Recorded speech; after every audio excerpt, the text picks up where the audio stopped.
allons définir le translaté d'une fonction. Donc, soit A dans Rn, f mesurable sur Rn. Le translaté de la fonction f, le translaté A de f, c'est f de x moins A. Donc, on a le translaté, donc il est isométrique. Donc, le translaté de f A est égal translaté de f au sens de la norme P. Et on a la limite de translaté de f moins f au sens de la norme tend vers 0. Donc, on va montrer d'abord que le translaté donc, est isométrique. Translaté de A de f P. Donc, c'est l'intégrale de f de x moins A P à la puissance 1 sur P est égal instant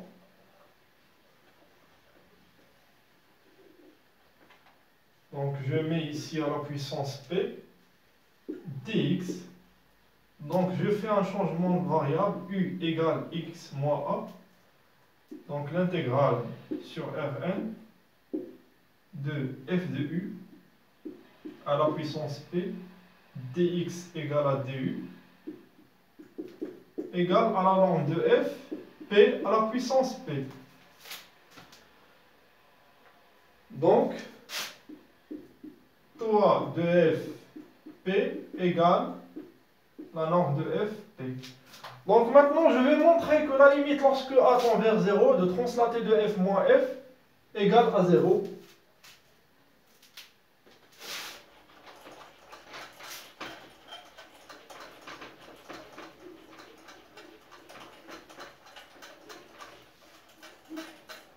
Donc je vais faire la démonstration en deux étapes. Ici, donc f, c'est une fonction dans LP.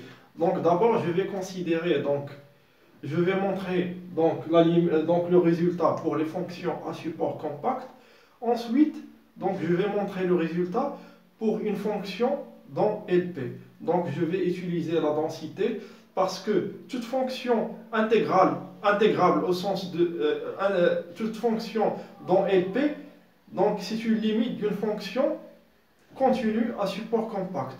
Parce que l'ensemble des fonctions à support compact est dense dans LP.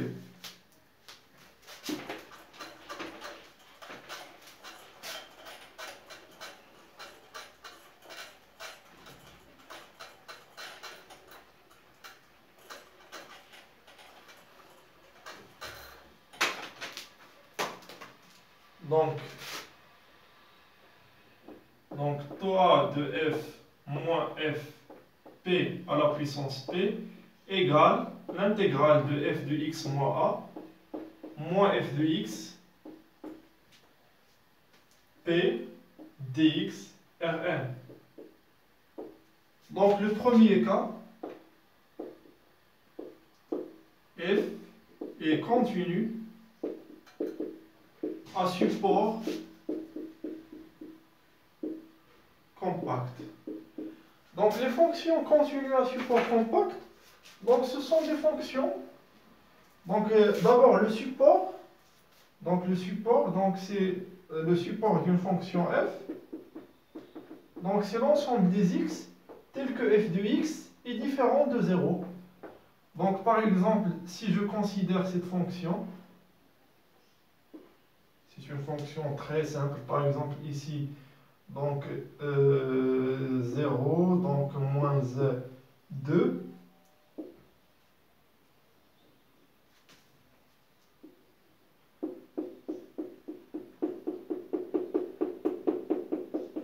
Donc c'est notre fonction qui est assurée. Donc la fonction. Le support, ce sont les x, tel que l'image est différent de 0.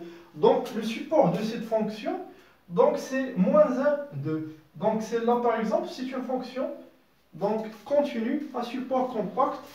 Par exemple, celle-là. Donc c'est une fonction continue à support compact. Le support, c'est cette partie. Donc f est continu à support compact. Donc ici, donc c'est l'intégrale. L'intégrale sur le support de f union a plus le support de f.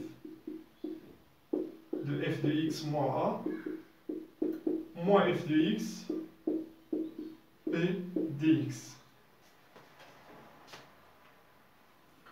Donc je pose, donc cet ensemble est égal à K. Donc f est continu à support compact, donc f est continu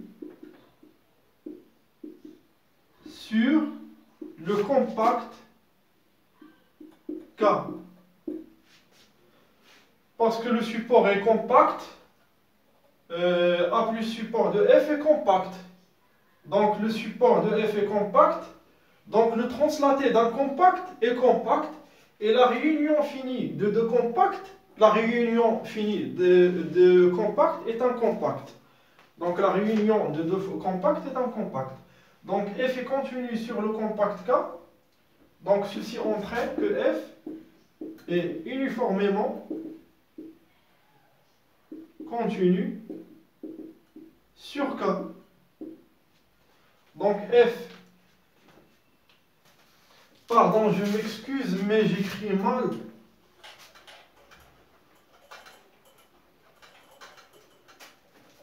F est uniformément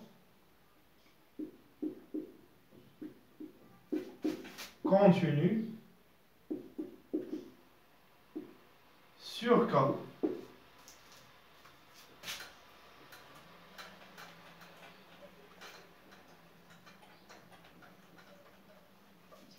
F est uniformément continu sur K, donc quel que soit epsilon, il existe état, donc quel que soit y moins z, donc y moins z inférieur à état, donc ceci entraîne que f de y moins f de z est inférieur à epsilon.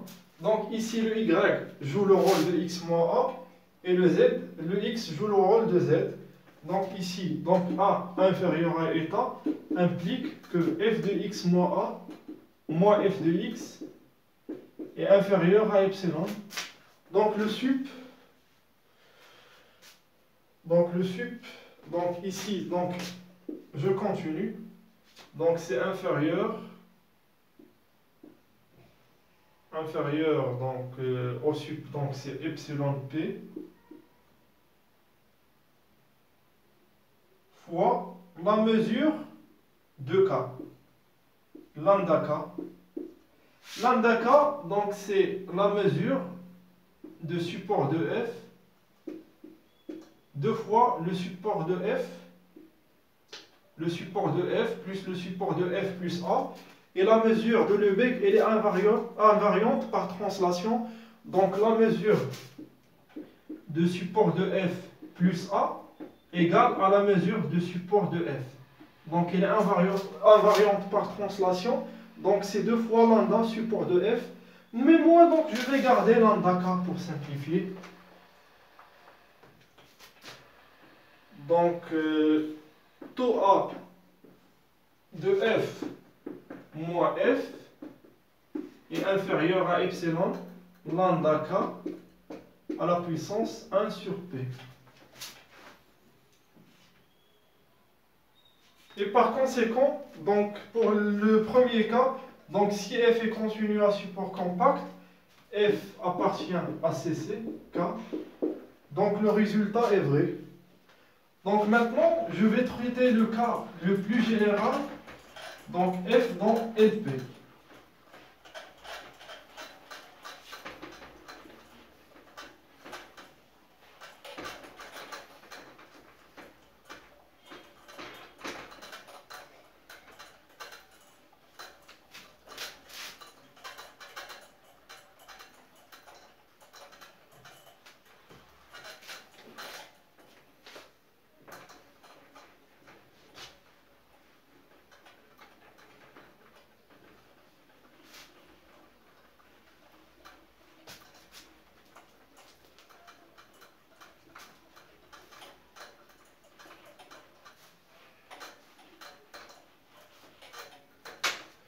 Donc, deuxième cas, f appartient dans LP. Donc, il faut se rappeler que l'espace des fonctions continues à support compact est dense dans LP. Donc l'espace CCK, c'est l'espace des fonctions continues à support compact. Donc CCK, l'espace de fonctions continues à support compact est dense dans LP. Donc chaque fonction de LP est une limite d'une fonction continue à support compact. Donc f appartient à LP, donc d'après la densité, donc f égale à la limite de phi n avec phi n, une fonction continue à support compact, donc CCK. Maintenant, donc, je vais essayer de montrer donc, la convergence. Donc, taux A de f moins f. Donc, je vais partager. Donc, j'utilise. Donc, c'est taux A de f moins taux A de phi n plus taux A de phi n moins phi n plus phi n moins f, toujours la norme P. Ici, donc c'est taux A de f moins phi n.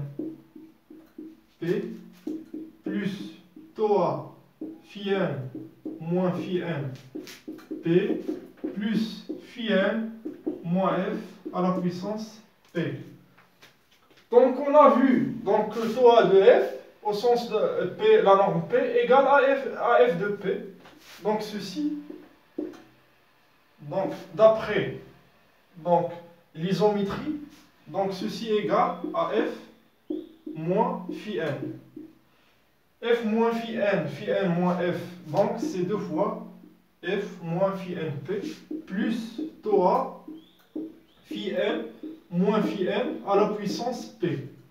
Et d'après le premier cas, donc si phi n est une fonction à support compact, donc nous avons montré que ça, donc on a la convergence. Donc ici, donc c'est inférieur à epsilon sur 3 par exemple. 2 fois epsilon sur 3 égale, c'est inférieur à epsilon, d'où le résultat, parce que f appartient, donc f est une limite de phi n, donc quel que soit état, il existe n, appartient à n, quel que soit n supérieur à n, donc f moins phi n, au sens de la norme P, est inférieur à epsilon sur 3. D'où le résultat